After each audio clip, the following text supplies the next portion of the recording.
lämmin hiipunut. Kyllä se toimii. Näin se on. Kerro mulle vähän siitä. Käyttösaunasta. Se on Niin. helppo kasata. Noin 5 minuuttia kasaa, 10 minuuttia lämmittää. Saa yli 120 asteen löydys, vaikka -30 astetta ulkona. Jokaisen meidän telttaan tulee mukana kaikki remmit.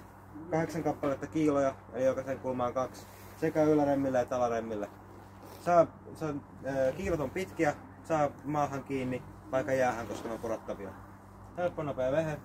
Saapi saunoa -30 asteessa. Uimarannat, oma kotipiha, alueet, kaikki oikeastaan käy. Miten käy parhaan. Helppo nopea. Ja tosiaan monikäyttöinen, että sekä pilkkiminen, majoittautuminen, metsästäminen, kaikki valokuvaaminen käytössä. Sinänsä monita.